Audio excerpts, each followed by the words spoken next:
Շնորհակալություն, պարոն վարչապետ, դուք նշում եք, որ խաղաղության գործընթացում չպետք է լինեն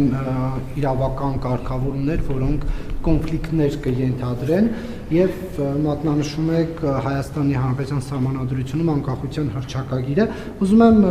մի մեջբերում անել Ադրբեջանի Հանրապետության Սահմանադրությունից։ Նշված է Ադրբեջանի ժողովուրդը շարունակելով իր դարավոր պետականության ավանդույթները եւ հիմնվելով 1918-1920 թվականների գոյություն ունեցած Ադրբեջանի Դեմոկրատական Հանրապետության փորձի վրա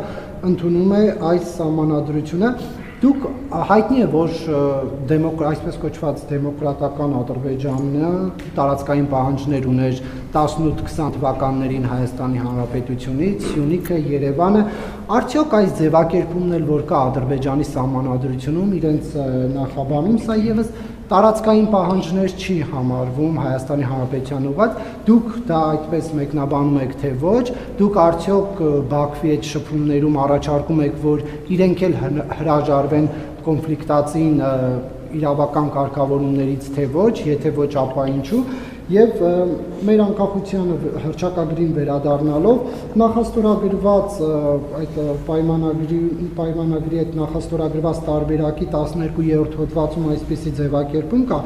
կողմերն իրենց երկկողմ հարաբերություններում կառաջնորդվեն միջազգային իրավունքով եւ սույն համաձայնագրով կողմերից ոչ մեկը չի կարող վկայակոչել իր ներպետական օրենսդրության դրույթները որպես սույն համաձայնագրի չկատարման հիմնավորում։ Եթե այսպիսի պայմանավորվածություն կա ձեռքբերած, հիմա անկախության հռչակագիրն էլ ըստ էության ներպետական այդ ստատուսն ունի, ինչ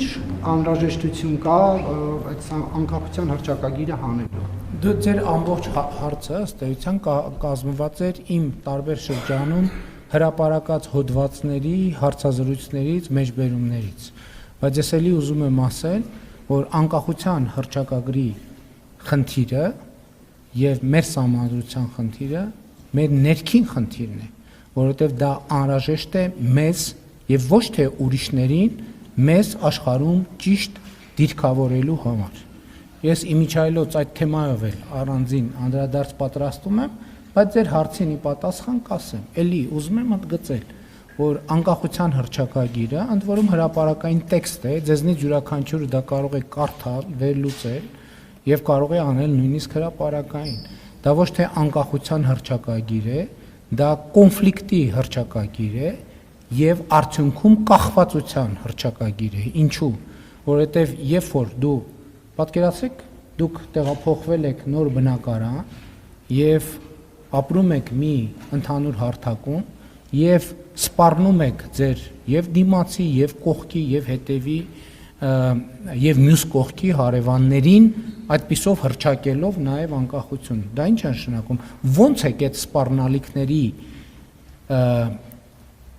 պայմաններում ապրելու այդ միջավայրում միայն ու միայն արտաքին օգնության, այսինքն միայն ու միայն արտաքին օգնություն ակնկալելով։ Իսկ արտաքին օգնություն ակնկալելը ձեզ դնելու է շարունակաբար մեծացող, ահագնացող կախվածության մեջ նրանից կամ նրանցից, ումից այդ օգնությունը ակնկալում եք։ Եվ հետևաբար անկախության հռչակագիրը կոնֆլիկտի եւ կախվածության հռչակագիր է, եւ ես առաջիկայում գուցե նաեւ տեքստի վերլուծությամբ ցույց կտամ այդ ամեն ինչը, բայց ելի ուզում եմ ասել, որ սահմանադրությունը եւ այս խոսակցությունը մեզ է պետք։ Դա մեր ներքին օրակարգի հարց է։ Մենք դա արտաքին որևէ ուժի հետ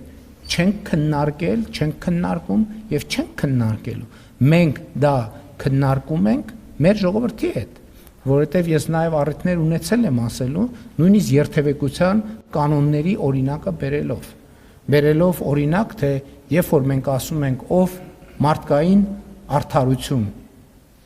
թող որ մենք ես թքեմ քո բաց ճակատին, այդ շատ լավ ասում ենք, բայց երբ որ մենք անընդհատ վրա երթենք ենթարկվում, մենք մեզ հարց պիտի տանք, իսկ կարող է դրա պատճառն է որ մենք գտնվում ենք փողոցի երթևեկելի մասում եւ չգիտենք փողոցի երթևեկության կանոնները չգիտենք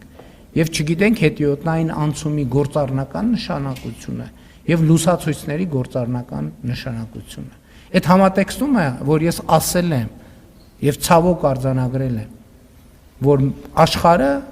շարունակում է մեզ համար լինել անծանոթ վայր եւ ես հարկ եմ համարում եւ ընդ որում ես չեմ ասում դա ձեր մասին կամ ուրիշների մասին, ես ասում եմ մեր մասին, բոլորիս մասին, ներառյալ ինձ, որպես մեր հավաքական խնդրեմ եւ ես որպես Հայաստանի Հանրապետության վարչապետ, որպես կառավարության եւ երկրի ղեկավար հարկ եմ համարում այս ամենի մասին կիսվել մեր ժողովրդի հետ եւ ոչ միայն կիսվել, այլև լուծումներ առաջարկել եւ այդ ամենը հենց այդ համատեքստում է։ Ես ձեր առաջին հարցին էլ պատասխանեցի։ Ասացի, որ դուք ինչ որ մեջ բերեցիք, դուք մեջ բերեցիք իմ նախկինում գրած հոդվածներից։ Ես 4-5 լսեք, ասում եմ, ես 4-5 հոդված եմ գրել այդ թեմայով։ Ես 4-5 հոդված եմ գրել այդ թեմայով եւ դուք ընդամենը ինձ եք մեջ բերել, դուք ուրիշ բան չեք արել։ Եվ ես ձեր ասում եմ, դուք մեջ բերեցիք իմ հոդվածներից։ Ես այդ հոդվածներում իմ գնահատականը տվել եմ։ Դուք իմ հոդվածներից եք։ Գիտեք ինձ այն ինչ որ գրել եմ։ Այսինքն ես ձեր քմահաճույքով պետք է ինչ որ բան կրկնեմ, ես կրկնելու անհրաժեշտություն չեմ տեսնում։ Այսինքն դուք երկրի վարչապետի առաջ կանգնած եք, ասում եք դե կրկնի։ Ինչ որ ասել եմ, հարգելի պարոն Կիրակոսյան։ Եվ ձեզնից էլ չեմ ակնկալում, որ ձեր հարցը կրկնեք, որովհետև ես միանգամից հասկանում եմ։ Շնորհակալություն։